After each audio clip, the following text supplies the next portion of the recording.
हिंदुस्तान में 3-4 करोड़ मुसलमान पड़े हैं, वो मिराज की बात नहीं है। लेकिन बात एक है कि हिंदुस्तान में जो मुसलमान पड़े हैं, वो मुसलमान ने, काफी लोगों ने, ज्यादातर लोगों ने पाकिस्तान बनाने में साथ दिया। ठीक दिया, अभी ठीक है।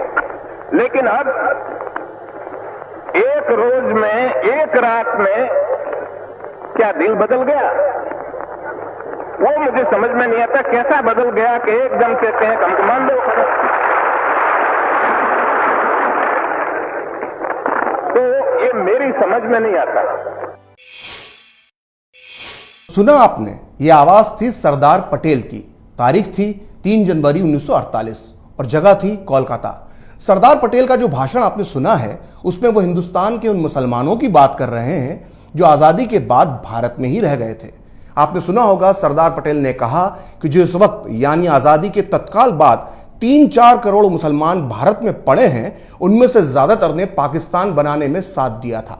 आपने इस भाषण में सरदार पटेल इस बात पर हैरानी भी जता रहे हैं कि जिन मुसलमानों ने कल तक पाकिस्तान बनाने में साथ दिया था, आज अचानक एक दिन में उनका दिल कैसे बदल गया।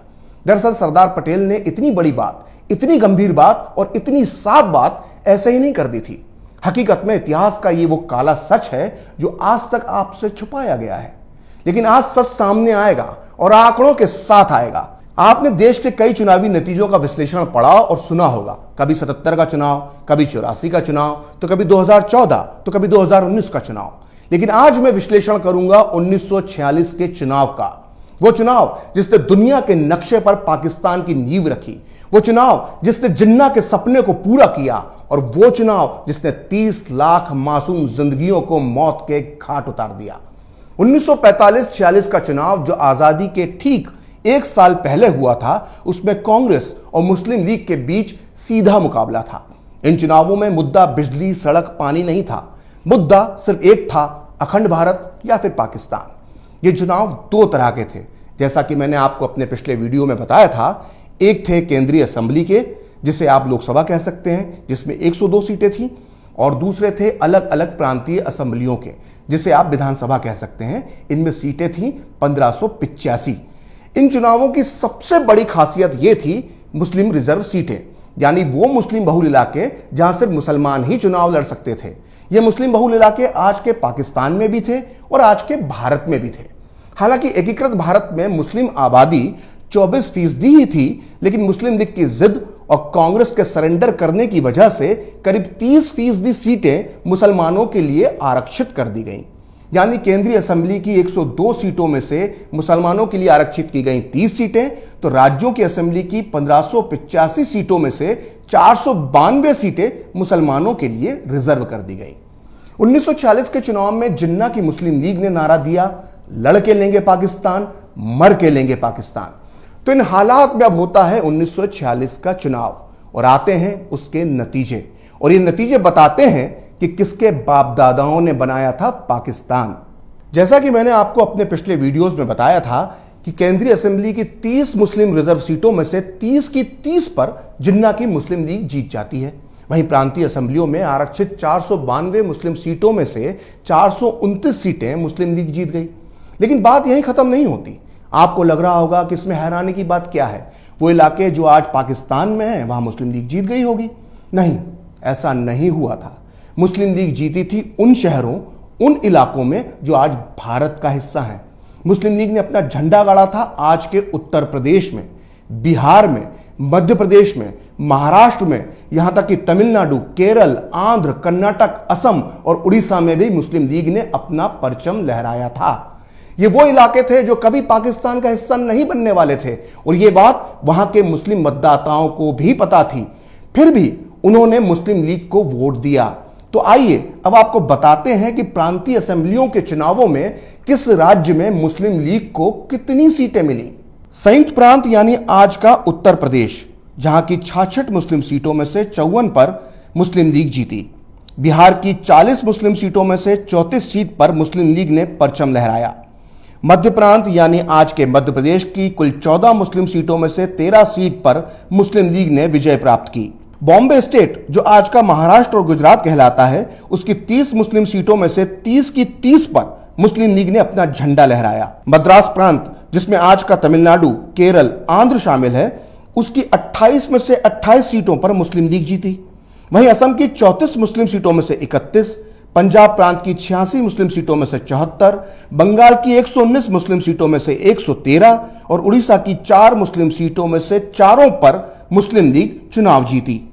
आइए बात करते हैं उन इलाकों की जो आज पाकिस्तान में है। वहां मुस्लिम लीग का क्या हश्र हुआ था। पाकिस्तान के NWFP यानी जिसे आज खैबर पख्तूनख्वा कहा जाता है, वहां कांग्रेस की सरकार बनी। पंजाब जिसका एक बड़ा हिस्सा पाकिस्तान चला गया, वहां मुस्लिम लीग सरकार तक नहीं बना पाई। वहां खिजर हयात की यूनियनिस्ट पार्टी और कांग्रेस की गठबंधन सरकार बनी। पाकिस्तान के सिंध में मुस्लिम लीग को बहुमत नहीं मिल पाया और उसे गठबंधन सरकार बनाने के लिए मजबूर होना पड़ा।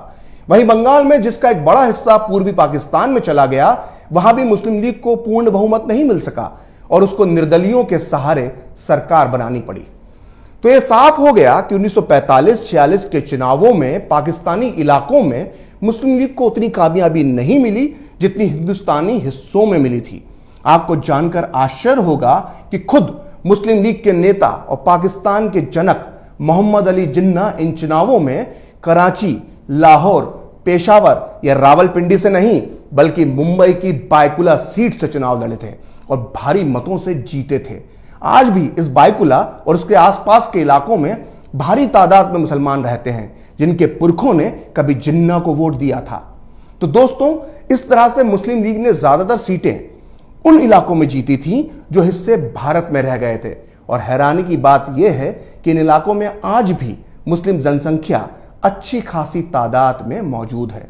यानी 1946 में मुस्लिम लीग को वोट देने वाले 1947 में पाकिस्तान नहीं गए। तो आइए अब देखते हैं कि इन भारतीय इलाकों के कितने फीसदी मुसलमानों ने पाकिस्तान की मांग करने वाली जिन्ना की मुस्लिम लीग को वोट दिया। ये आंकड़े बहुत चौंकाने वाले हैं, इन्हें ध्यान से देखिएगा। 1946 के चुनावों में मुस्लिम रिजर्व सीटों पर 89.5% मुसलमानों ने मुस्लिम लीग को वोट दिया। वहीं सिर्फ 4.5% मुसलमानों ने ही कांग्रेस को वोट दिया और बाकी 6% मुसलमानों ने अन्य मुस्लिम कट्टरपंथी पार्टियों को वोट दिया।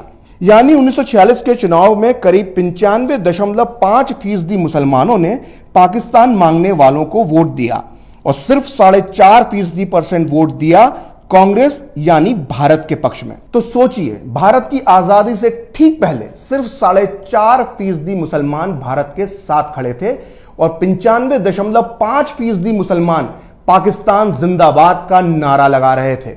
अब सवाल यह उठता है कि आखिर भारत के जिन मुसलमानों ने पाकिस्तान के नाम पर वोट दिया, उनमें से कितने लोग पाकिस्तान गए? यह वो सच है जिसे जानने के बाद आप चौंक जाएंगे। आंकड़े बहुत ज्यादा हो जाएंगे, इसलिए हम अभी सिर्फ उत्तर प्रदेश की बात करेंगे, क्योंकि जिन्ना के पाकिस्तान को अगर पूरे भारत में सबसे ज्यादा खाद और पानी कहीं से मिला था तो वो उत्तर प्रदेश के मुसलमानों से ही मिला था। आंकड़ों के आधार पर हम ये मान लेते हैं कि 1946 के चुनाव में तब के यूनाइटेड प्रोविंस यानी आज के उत्तर प्रदेश में करीब 95% मुसलमानों ने मुस्लिम लीग को वोट दिया था। और तब 1941 की जनसंख्या के आंकड़ों के मुताबिक मुस्लिमों की आबादी थी 15.43% और आजादी के बाद 1951 की जनगणना के मुताबिक उत्तर प्रदेश में मुस्लिम आबादी बची थी 14.28%। यानी 1947 के बंटवारे के बाद उत्तर प्रदेश में मुस्लिम आबादी में 1.15% की ही कमी आई। यानी यूपी के करीब 95.5% मुसलमानों ने मुस्लिम लीग को वोट तो दिया, लेकिन उनमें से सिर्फ और सिर्फ 1.15% मुसलमान ही पाकिस्तान गए और बाकी के सारे की सारे यहीं रह गए। अब एक और आंकड़े पर गौर कीजिए। पाकिस्तान में भारत से जाकर बसने वाले मुसलमान यानी मुहाजिरों की संख्या करीब 2 करोड़ है और भारत में रहने वाले मुसलमानों की संख्या करीब 20 करोड़ है। अब सोचिए कि जब 1946 के चुनाव हुए थे तो 95% मुसलमानों ने पाकिस्तान के लिए वोट किया और फिर भी भारत में रहने वाले मुसलमानों की तादाद 20 करोड़ है। अपने डबल स्टैंडर्ड को छुपाने के लिए आज का मुसलमान यह तर्क देता है कि 1945-46 के चुनावों में मताधिकार यानी वोट डालने का अधिकार सिर्फ कुछ लोगों को था और इन कुछ ही लोगों ने पाकिस्तान को चुना। लेकिन भाईजान, आपको यह समझना चाहिए कि जब बीमार होने पर इंसान का ब्लड टेस्ट होता है तो सिर्फ 5 मिलीलीटर खून ही निकाला जाता है, पूरे शरीर का खून नहीं निकाला जाता। और खून की इन्हीं चंद बूंदों से बीमारी का पता चल जाता है। जैसे 1945-46 के चुनावी वोट सैंपल से यह पता चल गया कि पाकिस्तान नाम की बीमारी किनकी रगों में दौड़ रही थी। अब एक बार फिर सुनिए सरदार पटेल ने आजादी के बाद पाकिस्तान को वोट देने वाले मौका परस्तों के लिए क्या कहा था। कि एक रोज में दिल सबका कैसा बदल गया। तो वो कहते हैं कि हम वफादार हैं, तो हमारी वफादारी में शंका क्यों की जाती है, आपको सस्पिशन क्यों आता है। तो हम कहते हैं भाई हमको क्यों पूछते हो, आपके दिल को पूछो, भीतर पूछो, हमको मत पूछो। वो हमको पूछने की बात नहीं है। लेकिन हमने एक बात कही कि आपने पाकिस्तान बनाया, आपको मुबारक, हमें उसमें कोई दखल देना नहीं चाहते। जब दांत गिर जाए, खट्टा हो जाए, तब गिर जाए, तब पीछे आओ, वहां तक हमें पीछे बुलाना है नहीं। हम बैठे ठीक है। कोई कहते हैं कि हम आखिर पाकिस्तान और हम एक हो जाए। मैं कहता हूं कि मेहरबानी करके ऐसी बात न करो, वो बैठे रहने दो। तो अगली बार कोई आपके सामने कहे कि हमारे बाप दादाओं ने अपनी इच्छा से हिंदुस्तान में रहने का फैसला किया था, तो उसको 1946 का चुनाव आंकड़ों के साथ बताइएगा। उसको मालूम पड़ जाएगा कि किसका कितना खून शामिल है यहां की मिट्टी में और किसके बाप ने मांगा था पाकिस्तान। 1946 में जिन्ना की मुस्लिम लीग को वोट देने वाले 1947 में पाकिस्तान क्यों नहीं गए, इस पर अगले वीडियो में जरूर बताऊंगा, क्योंकि भारतीय इतिहास में इससे दिलचस्प कहानी कोई और हो ही नहीं सकती। फिलहाल खरी बात प्रखर के साथ में इतना ही। नमस्कार।